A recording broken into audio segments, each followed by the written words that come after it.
Welcome. Today we are going to move on to chapter 4 of Philosophical Fragments, pages 55 to 71. The title of chapter 4 is The Situation of the Contemporary Follower. Here we're going to look at what Kierkegaard and Climacus think the idea of contemporaneity is. And we have a further discussion about that and what that actually means to truly be a contemporary. This is an idea that most of us probably haven't even stopped to consider before, but we're being introduced to it in a different sort of way here. He opens up on page 55, so then to continue with our poem. Right? We're going to continue on that discussion, that narrative poetical account out of chapter 2, having introduced the ideas of chapter 3. He states that the God has made his appearance as a teacher. He has taken the form of a servant. Right? That this is the beginning of what's going to happen, right? Of what we discussed at the end of chapter 2, that the God has to take on this appearance of the teacher, and to do so must be lowly. He must be the lowest servant. That way he can approach all. It's added here to send someone else, someone completely trusted in his place, can no more satisfy him than it could satisfy the noble king to send in his place the most highly trusted person in his kingdom. That because this idea of equality is also one of self-emptying and is a moment of love, as we've kind of also addressed in chapters 2 and 3, you can't send somebody else to go love somebody for you. You must do this personally on your own. It must be your action that needs to be done. He also then follows this that says, yet the God had another reason as well. For between one human being and another, the Socratic relationship is indeed the highest and the truest. Therefore, if the God did not come himself, then everything would remain Socratic. We would not have the moment, we would fail to obtain the paradox. Once again, we have to say this is the conclusion of trying to find whether or not the truth can be learned from a consistently non-Socratic method. If we reject the idea of Socrates, as Kierkegaard is playing out in this work, and what it is to be recollecting the truth, if we want to believe that the truth can indeed be learned, then he's saying that these become the conditions of it. Otherwise, we don't have a moment and we don't have the paradox. And this is what we had addressed in chapter 3 and need to accept moving forward. The servant also, he just kind of mentions, needs to be something that is done very basically by the God, by the teacher, by the king. It can't just be something thrown on and thrown off. That it has to be something actual and real. Otherwise, the relationship isn't a genuine one, and therefore the whole discussion kind of falls apart. He says he doesn't have the possibility of just disclosing that he is the king. At the end of 55, he says, although the God is unable to send anyone in his place, he presumably is able to send someone in advance who can make the learner aware that there is this idea that you can say, hey, by the way, learner, I'm about to teach you something, but the actual moment and paradox has to be from the God himself. Of course, this predecessor cannot know what the God wants to teach, because the God's presence is not incidental to his teaching, but is essential. The God's teaching, the unknown, can only be approached by the unknown. You can't introduce a little bit of unknown, right? So this is not incidental, but is essential to this. The presence of the God in human form, indeed, in the lowly form of a servant, is precisely the teaching. The God himself must provide the condition, as we addressed in chapter 1. Otherwise, the learner is unable to understand anything. This is the essential part, right? That this has to be all presented from the outside, as we addressed in chapter 1. Continuing on in 56, he states, the God did not, however, take the form of a servant in order to mock human beings. His aim, therefore, cannot be to walk through the world in such a way that not one single person would come to know of it. Right? This is not just a voyeurism act, because, again, this is an idea of engagement with others. The learner becoming untruth to truth, not to be, to face the paradox, and therefore you can't simply have this God being completely outside of it. Presumably, he will allow something about himself to be understood, although any accommodation made for the sake of comprehensibility still does not essentially help the person who does not receive the condition, and therefore it is actually elicited from him only under constraint and against his will, and it may just as well alienate the learner as draw him closer. Right? There is this idea that we can go back to Bonaventure and others of apprehension over what we're going to see. The idea that the truth is simply there and everyone's going to like it and receive it as such isn't going to apply. Like, we can go back and trace this sort of connection that we've seen with Bonaventure and Descartes and others about what you're expecting to see with your senses, and therefore if you're going to take delight in it or not, what your expectations of it are. You might be offended at the paradox, as we talked about earlier, or you might embrace it. Depends on what happens in this moment, right? Throughout the middle of page 56, Climacus, Kierkegaard, is talking about the notion of humbling and actually being a servant. This is strongly connected to a patristic teaching, which we may address later, that which God did not assume, God did not sanctify. The patristic teaching is essentially that Christ had to take on humanity, and every aspect of humanity had to be assumed into Christ. Otherwise, none of this would have been saved. If there's any aspect of our humanity that Christ didn't assume, then it wasn't sanctified. It wasn't transformed by Christ being the new Adam, this new creation. And so there is a sort of parallel argument being made here about it needs to be a true servant. And that's kind of the aspect right there. It needs to be the form, and it needs to look on that. It has to be something internal, and it can't just be a sort of show that isn't realistic. About a quarter of the way from the bottom, he states, "He went his way unconcerned about administering and distributing the goods of this world. He went his way as one who owns nothing and wishes to own nothing, as unconcerned about his living as the birds of the air, as unconcerned about the house and home of someone who has no hiding place or nest, and is not looking for such a place. He was unconcerned about accompanying the dead to their graves, and was not attracted by the things that commonly attract the attention of people, was not tied to any woman, so enthralled by her as to want to please her, but sought only to follow the follower's love. All this seems to be very beautiful, but is also proper. Does he not thereby elevate himself above what ordinary the condition of human beings?" So he asks, okay, if you're without want, because you are lowly in this way, is this really what it is to assume what is natural for humans? Is this human nature? Interestingly, here we could even venture into a sort of discussion with Diogenes and the Cynics, where Diogenes has nothing, and therefore has no concerns of this life. And for the time of Diogenes and cynicism later on, it was seen as a sort of shortcut to virtue, because you abandoned so much.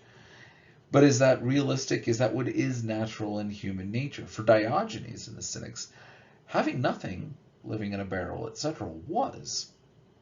And so we're kind of left to this idea of how is it we want to define the basic ideas of human nature.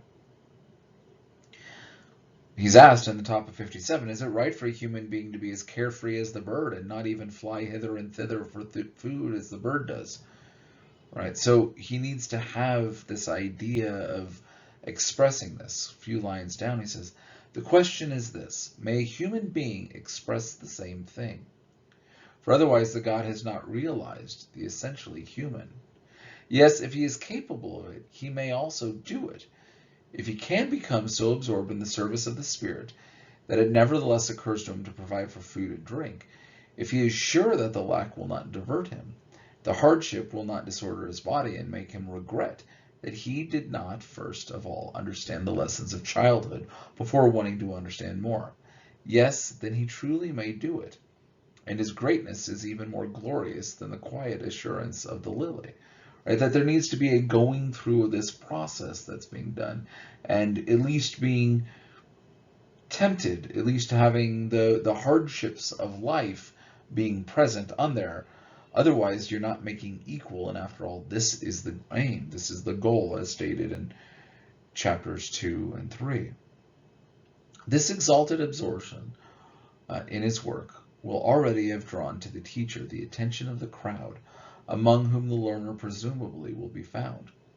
And such a person will presumably belong to the humbler class of people, for the wise and the learned will no doubt first submit sophist questions to him, and invite him to a colloquia or put him through an examination, and after that guarantee him a tenured position and a living, right? So we have this idea that the learned people would, want to interview and get an answer, but yet the audience needs to be the lower, because that way it's approachable by all. You start at the bottom so that way everyone can relate. You're the lowest common denominator in this argument here. So we now have the God walking around in the city in which his appearance is made. To proclaim his teaching is for him the one and only necessity of his life, is for him his food and drink. To teach people in his work and to be concerned about the learners is for him relaxation from this work. There's this interesting parallel in some ways to Kierkegaard in his own life and in his own work, right? That to do his work becomes relaxation from his work. That when you're doing what you're supposed to be doing, when you're fulfilling your purpose, it's easy, even though it's work and challenging. It has this sort of single-minded focus that all of the rest of the world falls apart, and all that you have is the moment. Not the moment, but the moment in the common discussion here, not as what we've addressed within the rest of the work. And so Kierkegaard's own life, right, giving up his engagement, etc., has this new characteristic, and he's kind of equating this here. And we learn a little bit about the author in this work here.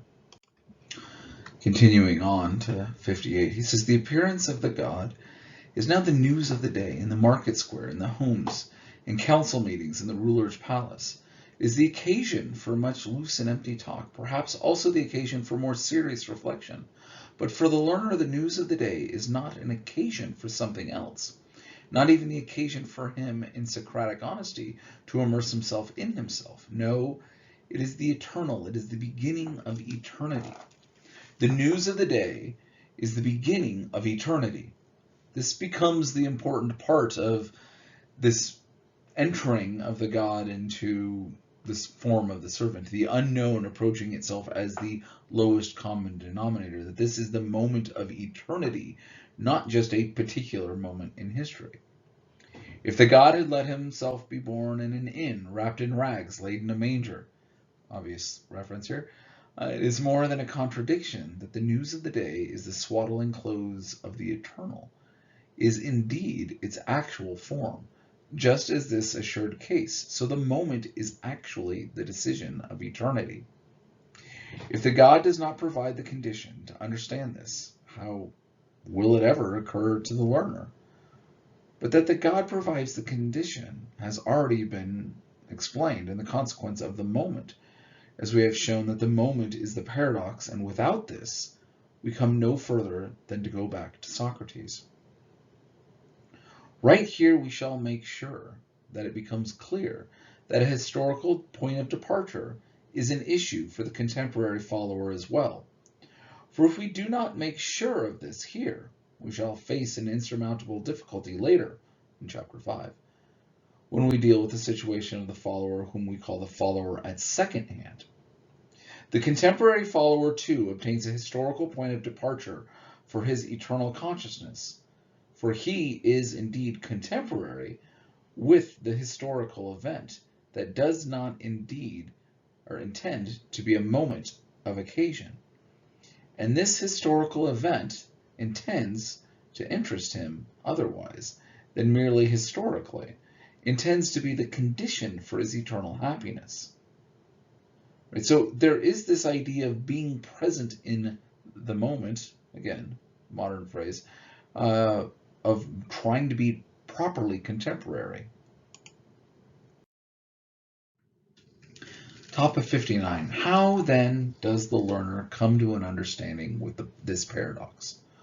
For we do not say that he is supposed to understand the paradox, but is only to understand that this is the paradox. So again, you can't understand the paradox. The paradox is, as a paradox, ununderstandable, to use a bad phrase, right? It's not something you can properly understand, but you can understand that it is a paradox and that this is the paradox. We have already shown how this occurs in the previous chapters.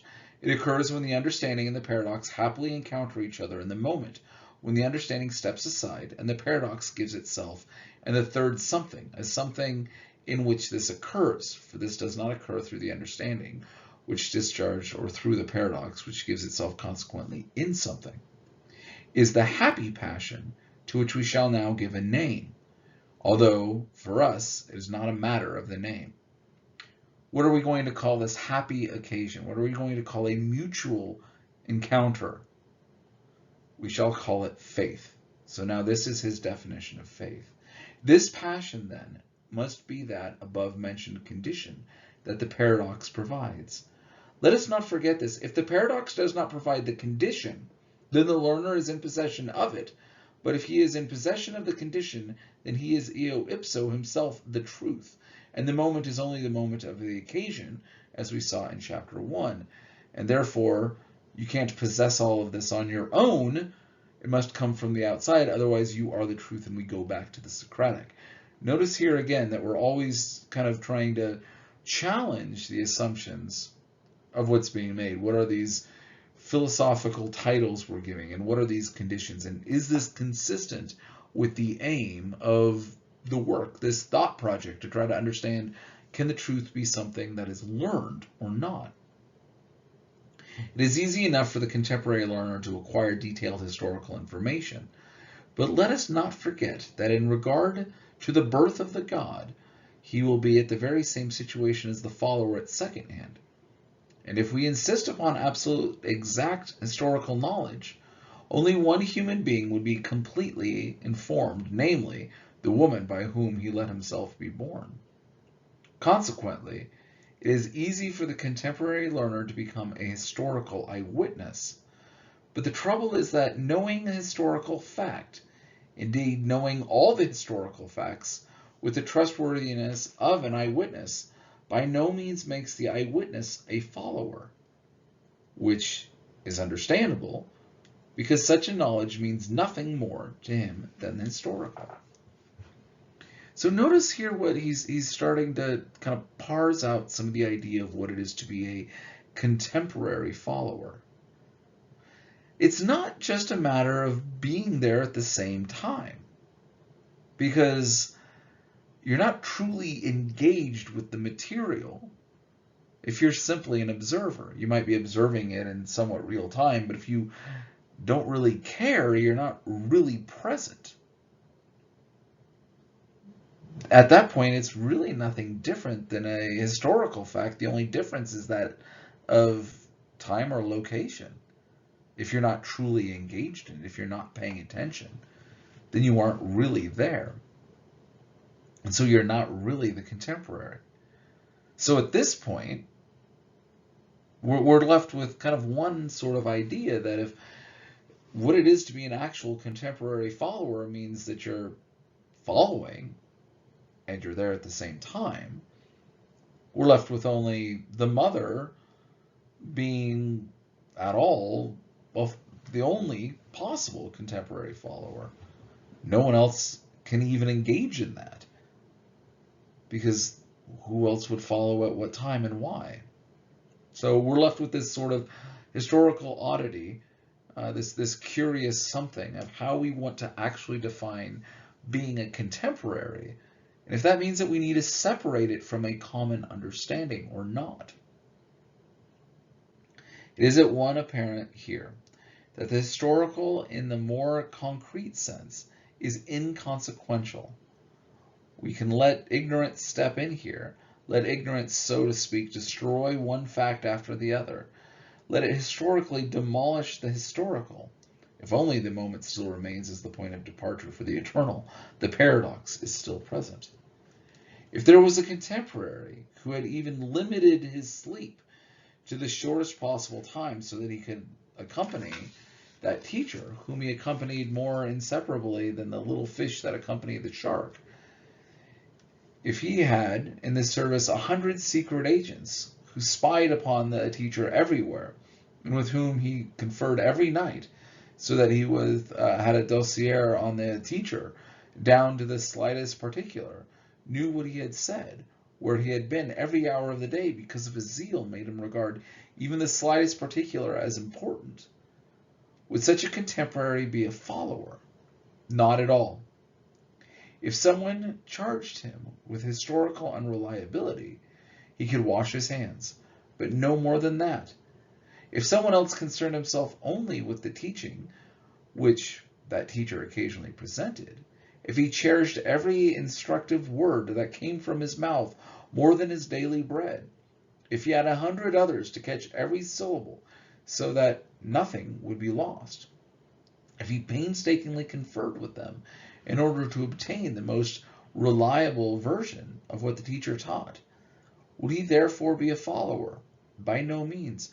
No more than Plato was anything other than the follower of Socrates. If there was a contemporary who had lived abroad and came home just when the teacher had only a day or two to live, if in turn that contemporary was prevented by business affairs from getting to see that teacher and arrived on the scene only at the very end when he was about to breathe his last, would his historical ignorance be an obstacle to his being able to be a follower if the moment was for him a decision of eternity? And so again, we've got this interesting sort of discussion where what does it mean to actually be a contemporary? Just being there in time? Are you following the events? Do you know everything that's happening for this person? Does that really count as being a follower? Or is it, again, just a historical knowledge? And to be a contemporary, he's kind of equating the idea of being a contemporary follower of what it is to be contemporary and what it is to be a follower. For the first contemporary, that life would only have been a mere historical event. The second one, the teacher would have been the occasion for understanding himself. And he will be able to forget that teacher, as we saw in chapter 1, right? The pure Socratic sort of relation. Because in contrast to an eternal understanding of oneself, knowledge about the teacher is accidental, and historical knowledge is a matter of memory. As long as the eternal and historical remain apart from each other, the historical is only an occasion. If then the ardent learner, who did not, however, go so far as to become a follower, spoke ever so frequently and emphatically about how much he owed the teacher, so that his eulogy had almost no end, and its gilding was almost priceless. If he became angry with us as we tried to explain to him that the teacher had been merely the occasion, neither his eulogy nor his anger would benefit our reflections, for both would have had the same basis. And he, without even having the courage simply to understand, did not want to lack the recklessness and go farther. By talking extravagantly and trumpeting from the housetops as he does, a person merely hoodwinks himself and others insofar as he convinces himself and others that he actually does have thoughts, since he owes them to another. Although courtesy generally does not cost anything, that person's courtesy is bought at a high price, because the enthusiastic expression of thankfulness, which may not or even lack tears in the capacity of moving others to tears, is a misunderstanding, because such a person owes his thoughts to no one else, and neither does he owe his shallow talk to anyone else. What's really fun here in this section of 61 is to draw different parallels with some of Kierkegaard's other works. For time and space, we're not going through all of these, but there is a large discussion that Kierkegaard has about what it is to actually engage with the other people around you. Kierkegaard urges that we don't live our life in isolation, but that we are out and about in society, that we know what other people are and are thinking, and that we're engaged with each other, with everyone else's ideas. And this is actually a criticism that Kierkegaard has for the press. He says that the press manufacture opinions, and it's not based upon anything real or concrete. This is especially, he's thinking obviously of the Corsair and other works of Denmark in and around the revolutions of 1848, right? That people don't have a genuine opinion about things. And he actually has the default position that most people don't have opinions about most things, and that you just acquire it based upon other things that you're encountering. So we kind of have the nice little parallel to some of Kierkegaard's other works as far as what it is to actually have an opinion and actually think about something. Or that it needs to cost you something, that you need to be actually engaged with it. That it's not just simply saying, I like black buttons because black buttons are the new and popular thing, an actual reference point Kierkegaard makes, but actually know whether or not something is truly valuable, and if that's the reason why you care for it. Continuing on, middle of 61. Alas, how many have there been who have had sufficient courtesy to want to be very indebted to Socrates, and yet without owing him anything at all? The person who understands Socrates best understands specifically that he owes Socrates nothing, as we had mentioned earlier, which is what Socrates prefers, and to be able to prefer this is beautiful. The person who thinks that he is so very indebted to Socrates can be quite sure that Socrates gladly exempts him from paying, since Socrates certainly would be dismayed to learn that he had given the person concerned any working capital whatsoever to exploit in this way.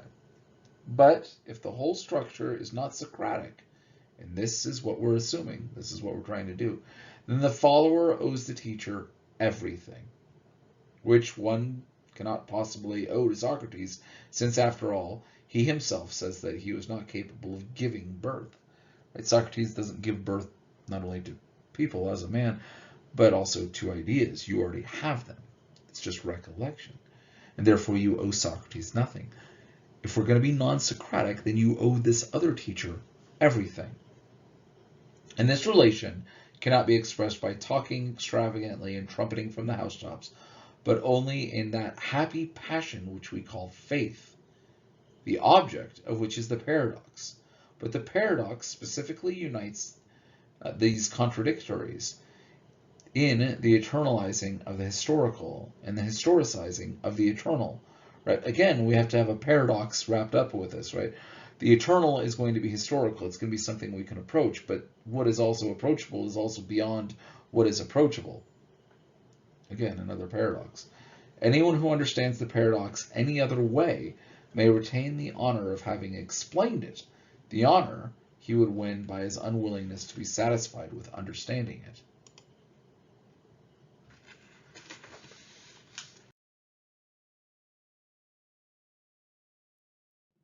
Top of 62. It is easy to see, then, if incidentally the implications of discharging the understanding need to be pointed out, that faith is not a knowledge. For all knowledge is either knowledge of the eternal, which excludes the temporal and historical and as inconsequential, or it is purely historical knowledge, and no knowledge can have as its object the absurdity that the eternal is the historical. We have an interesting idea of what faith is right here. If we go back and look at Aquinas and his notion of faith, it's much more rational than what we're being given here. And we're almost looking back at people like Dionysius with his apophatic theology, or other ideas also you'll see extended by Maimonides, the same thing, the via negativia, right? That you can't actually know the object of God. It's too far beyond knowledge.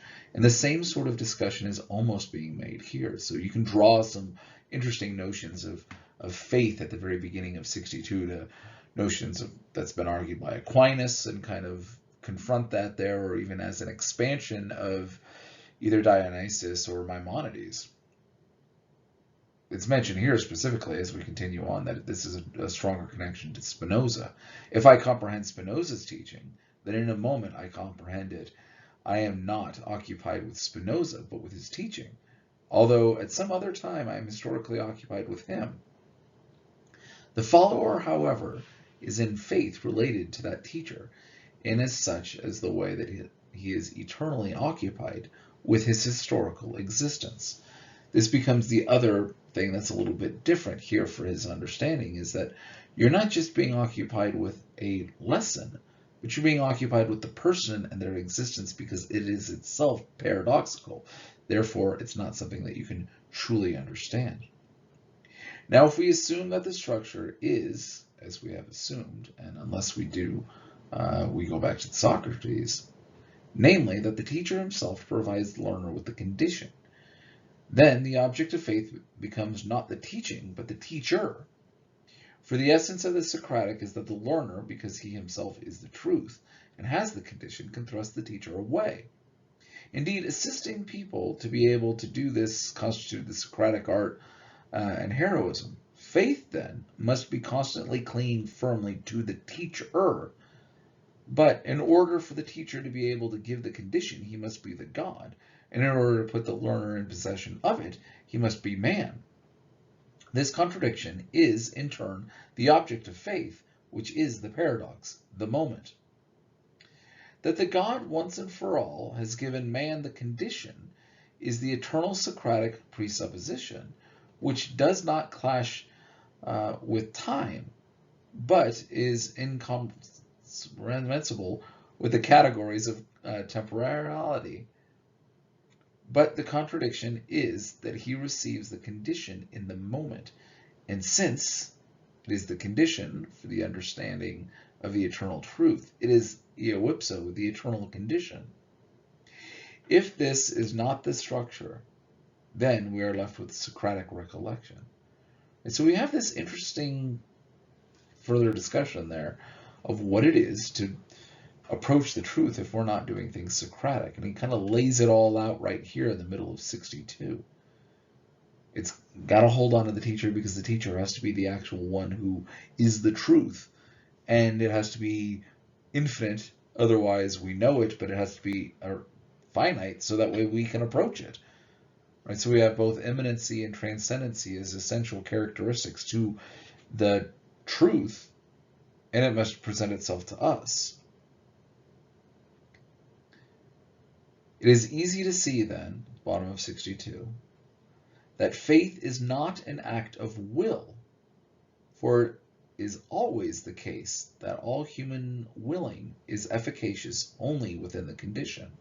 So here he's going to state very clearly that faith is not an act of will, and therefore it's not a matter of intention. So we can draw this sort of connection with Abelard and Aquinas and others who spoke on notions of what it is to be intentional and one's intentions and the moral value of intentions going forward.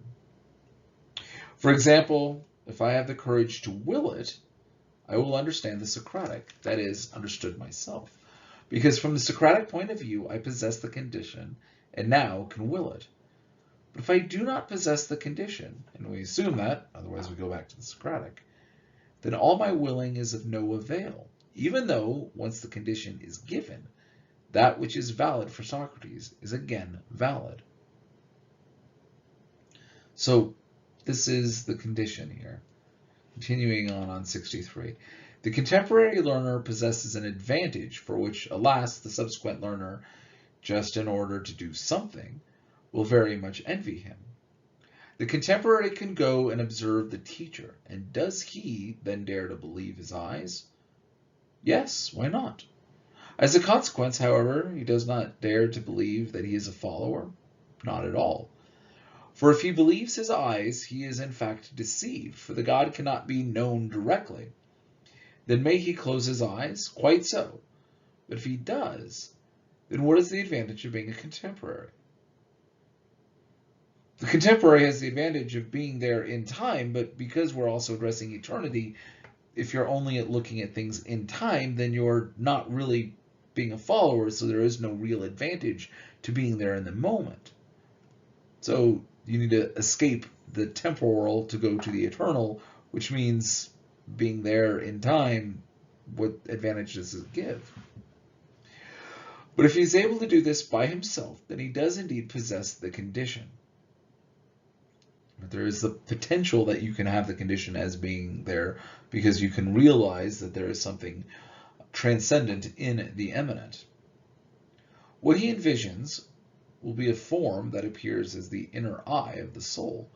If he looks at that, then he forms the servant, will indeed disturb him as soon as he opens his eyes. Let us proceed. As we know that teacher dies, so now then he is dead. What is to be done by the person who is a contemporary with him? Perhaps he has sketched a portrait of him. Perhaps he has had a whole series of pictures depicting and exactly reproducing every change that age and mental attitude may have brought about in the eternal form of the teacher. When he looks at these pictures and assures himself that this is the way the teacher looked, does he then dare to believe his eyes? Well, why not? But is he therefore a follower? By no means. Again, just having these pictures doesn't make you a follower. But then he may indeed envision the God. The God, however, cannot be envisioned, and that was the very reason why he was in the form of the servant. Yet the servant form was no deception, for if it were, then at the moment would not be the moment, but an accidentally a semblance, which, in comparison with the eternal, infinitely vanishes as the occasion. And if the learner could envision the God by himself, then he himself would possess the condition, and he would, top of 64, only need to be reminded in the order to envision the God, which he could very well do. But if he was not aware of it, but if this is the way that it is, then the reminder instantly vanishes as the atom in the eternal possibility that was in his soul, which now becomes actual, but then again, as actuality, has eternally presupposed itself. Next paragraph.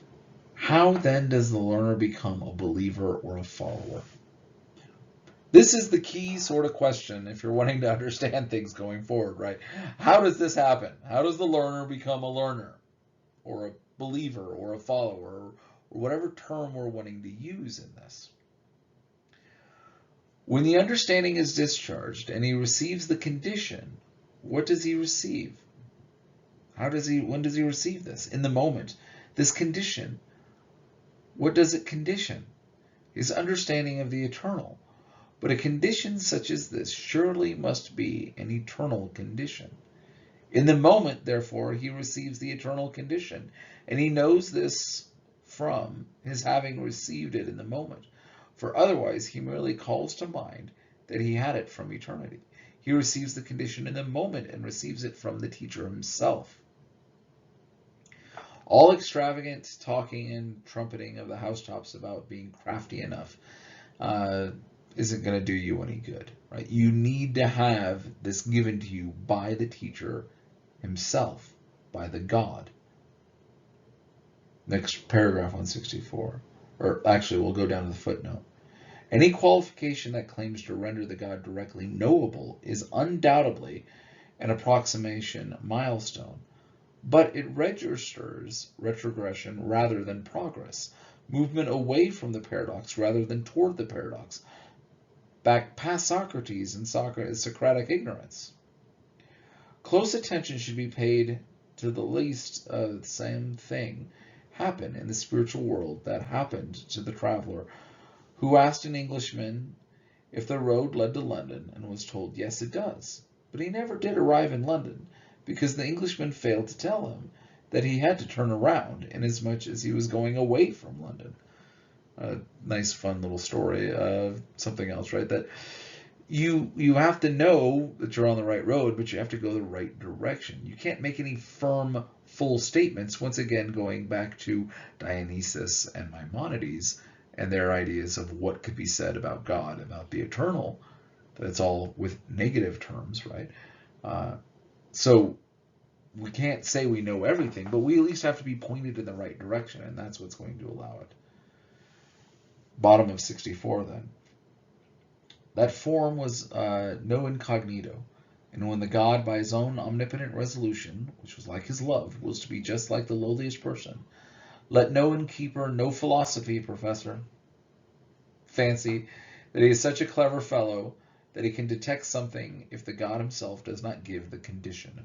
This condition must be present, must be given from the outside, must be given by the truth itself and not by me, your philosophy instructor, right? That this has to be approached from a different vantage point. Continuing at the bottom of that first paragraph on 65. If the God himself does not give the condition, the learner would know from the very outset the situation regarding the God, even though he would not know that he knew it. And that alternative is not the Socratic, but something infinitely inferior. Right? So we're given a third possibility here, right? If we're going to say, well, what if the God doesn't give the condition? Well, you might know something, but it's not going to be the right thing. And this isn't exactly Socratic, but it's not better either, right? So this becomes the best of all possible solutions, is the one that he's arguing here. That the God gave the follower the condition to see it and opened for him the eyes of faith in the middle of 65.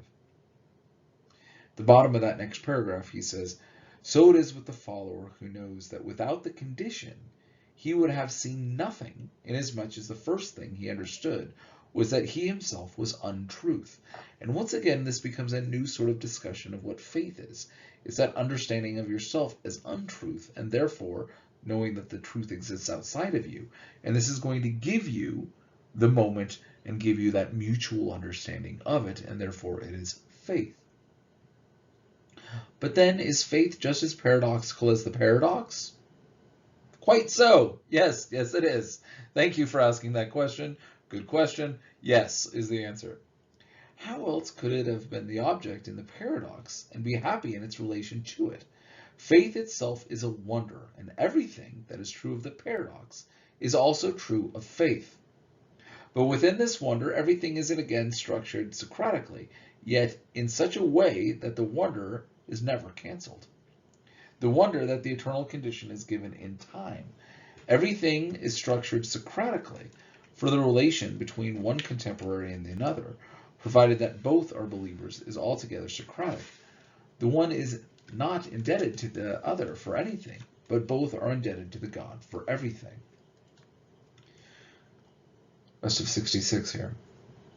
Perhaps someone is saying, then the contemporary has no advantage whatsoever from being contemporary, and if yet we assume that you have assumed that the God's making his appearance, it seems natural to regard as blessed the contemporary generation that saw and heard him. Yes, of course it is natural, so natural, I think, that no doubt that the generation also regarded itself as blessed. Let us assume this, for otherwise it surely does not blessed. Our eulogy merely says that someone, in the same circumstances, could have become blessed by acting differently. But if that is the case, then our eulogy can change considerably, and if we look at this more closely, indeed, in the end, it may become entirely equivocal. Suppose, as we read in old records, that an emperor celebrated his wedding for 8 consecutive days with the festiveness the like of which has never been seen, in order to enhance the enjoyment of the choicest dishes offered in the richest abundance. The air one breathed was scented with perfume, while the ear perceived it vibrating continually with the music of strings and song. Day and night, for the night was made light as the day by torches. But whether seen in the light of the day or the light of the torches, the queen was lovelier and more gracious than any mortal woman, and the whole thing was a kind of magic as wondrous as the boldest wish, even more bold fulfillment. Let us assume that this did happen, and that we had to be satisfied with the scant report about it having appeared. Why should we not, humanly speaking, regard the contemporaries as fortunate That is, those contemporaries who saw and heard and touched, for otherwise, what is the good of being a contemporary? After all, the magnificence of the imperial wedding and the superabundance of enjoyments could be seen and touched immediately and directly. Therefore, if anyone was, strictly speaking, contemporary, then he no doubt also saw and gave his heart to this gladness, right? That you're being a contemporary means you're also engaged in it. You're smelling the smells, you're touching it, right? You're glad about this, and you're celebrating with this imperial wedding. This is what it would be to be a contemporary, and they're not just simply observing it. But now suppose that the magnificence was of a different kind, something not to be seen immediately. What good would it be to the contemporary? After all, a person is not thereby contemporary with the magnificence, one certainly could not call such a contemporary happy or praise his eyes and ears, since he would not be contemporary and would see and hear nothing of the magnificence, not because of time and opportunity, in the sense of immediacy, were denied him, but because of something else that could be lacking, even if his appearance had most richly benefited by the opportunity to see and hear, and even if in the sense of immediacy he had not left the opportunity unused. But what does it mean to say that one can be contemporary without, however, being contemporary? This is, after all, the question of what we're trying to get to with being a contemporary follower, right? What does it mean to say that you can be contemporary without, however, being contemporary? Consequently, that one can be contemporary, and yet, although using this advantage, in the sense of immediacy, be a non-contemporary. What does this mean except that one simply cannot be immediately contemporary with the teacher in the event of that sort, so that the real contemporary is not that by virtue of his immediate contemporaneity, but by virtue of something else, right? So we're starting to get to this, what, again, does it mean to really be a contemporary with this? Thus, despite his being contemporary, a contemporary can be a non-contemporary. The genuine contemporary is the genuine contemporary not by virtue of immediate contemporaneity, ergo the non-contemporary, in the sense of immediacy, must be able to be a contemporary by way of something else, by which a contemporary becomes a genuine contemporary. But the non-contemporary, in the sense of immediacy, is, of course, the one who comes later. Consequently, someone who comes later must be able to be the genuine contemporary. So there we have it in the middle of 65. What is it to be a contemporary? It is not in the sense of immediacy. It's not in the sense of being there, but being there. Not being there amongst the time, but being there amongst the flourish, being able to smell the smells, to taste the taste, to understand the teachings, which of course can only be presented by the teacher. Or is this what it means to be contemporary? And is this the contemporaneity we eulogize? One who can say, I ate and drank in this presence. The teacher taught in our streets. I saw him many times. He was an unimpressive man of humble birth, and only a few individuals believed that there was anything extraordinary about him, something I certainly was unable to discover, even though, when it comes down to it, I was just as contemporary with him as anyone. Or is this what it means to be contemporary? And is this contemporaneity to whom the god must say, if they ever should meet in another life, and if he should appeal to his contemporaneity, I do not know you. And that is how it truly was, just as it is true that the contemporary had not known the teacher, something that only the believer, that is, the non-immediate contemporary, can do.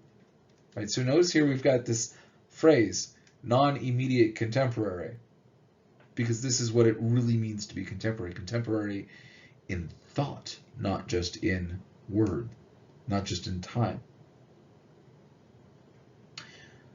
The one who received the condition from the teacher himself and therefore knew him as he was known. Once again, we get this fun little interlude, this fun little break in the sort of dialogue that's being set up, right? The stop a moment. If you go on talking like this, I cannot get a word in edgewise, right? This little interjection that we get from time to time. You talk as if you were defending a doctoral dissertation. Indeed, you talk like a book, and what is unfortunate for you, like a very specific book. Once again, wittingly or unwittingly, you have introduced words that do not belong to you, and that you have not put in the mouth of the one who's speaking, but are familiar to everyone, except that you're using the singular instead of the plural. Right? The biblical passage, for the words are from the Bible, goes like this: We ate and drank in the presence, and he taught in our streets. I tell you, I do not know you, but that it may. But are you concluding too much when you are teacher's answers to the individual? I do not know you. You are drawing the conclusion that you have not been a contemporary with the teacher, and that you have not known the teacher. That this becomes the questions again, right? That this is what it means to be a contemporary. This is the engagement of what we're trying to do. That in thought, that in belief, that in relation to the truth, that of being the follower and not just being immediately present. You don't know somebody just by being present.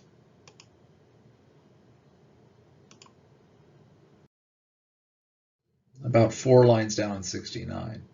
If the believer is the believer and knows the God by his having received the condition from the God himself, then in exactly the same sense, someone who comes later must receive the condition from the God himself, and cannot receive it at second hand, because if that were the case, then the second hand would have to be the God himself. And in that case, there is no question of a second hand. But in the one who comes later receives the condition from the God himself, then the contemporary, a genuine contemporary, which indeed is only the believer is, and which every believer is. There is, in this way, no real follower at second hand, although we will get to that very idea in the next chapter. Because the condition always has to be something present and always has to be given by the teacher. It's not the same as following somebody because of the book or because of what the instructor said. Here, because the truth becomes a personified idea, it must be the one that presents itself as the condition.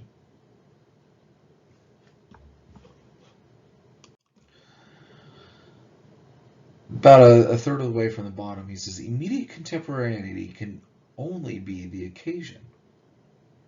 A, it can be the occasion for the contemporary to acquire historical knowledge, at which point it doesn't do any good. Or, on 70, second line down, B, it can be the occasion for the contemporary to concentrate Socratically upon himself, whereby the contemporaneity vanishes as nothing in comparison with the eternal he discovers within himself. Or C, finally, and this is after all, is our assumption, lest we return to the Socratic, which was B and A was of no use. It becomes the occasion for the contemporary as untruth to receive from the God the condition, and to see the glory with his eyes of faith. Blessed indeed is such a contemporary. Yet a contemporary such as this is not an eyewitness in the sense of immediacy, but a believer. He is a contemporary in the autopsy of faith. While you're dividing up what's done, that's how you become the believer afterwards. This immediacy is there. But in this autopsy, every non-contemporary, in the sense of immediacy, is in turn a contemporary. If someone coming later, someone who may even be carried away by his own infatuation, wishes to be a contemporary in the sense of immediacy, he demonstrates that he is an impostor, recognizable like the false smears by his having no ears, namely the ears of faith, even though he may have long donkey ears, with which one, although listening to a contemporary in the sense of immediacy, does not become contemporary. If someone who comes later goes on talking extravagantly about the glory of being a contemporary in the sense of immediacy, and is continually wanting to be away, then we must let him go. But you watch him, you will easily see by his walk and by his path that he is turned onto, that he is not on the way to the terror of the paradox, but is bounding away like a dancing teacher in order to reach that imperial wedding on time. Right? That we need to have this idea of time doesn't mean anything because it's the relation, it's the knowledge, the being present in the moment isn't as important as the knowledge of that. If you loved Abraham Lincoln and you wanted to study and know everything about Abraham Lincoln, and I throw you down at Lincoln as a 16-year-old, it's not going to do you any good to see him as a gangly 16-year-old, mistreated by his father and all the rest of it. Because what you want is the knowledge of what he has done, his accomplishments. It's his entire life. It is not just a moment. If you it'd be so great to have been here at this moment, then you're not really concerned with the moment, because the moment isn't the time. It's the idea of what's being present, and that this becomes how we relate to things. This becomes what we should really want out of them. And we almost go to a pragmatic understanding of the truth in this sort of way, right? The truth is somewhat subjective. It's how you're approaching it. It's not just what you see, but how you see it. That this is what matters. And so, again, we can compare this with James and Dewey and these arguments out of pragmatism as well. So at last, what should we say here on the bottom of 71? All the more so because in all human probability, the centuries-old echo, like the echo of some of our churches, would not only have riddled faith with chatter, but would have eliminated it in its chatter, right? This is again part of Kierkegaard's mission to make Christianity harder, that it's not just about being present in the moment, but having the moment and the condition present in you, which would not happen in the first generation, where faith must have appeared in all of its originality by constant easy to distinguish it from everything else. That this becomes part of our goal is once again to make it difficult. That there was ease in that first moment because you saw it, but that has no distinct advantage moving forward.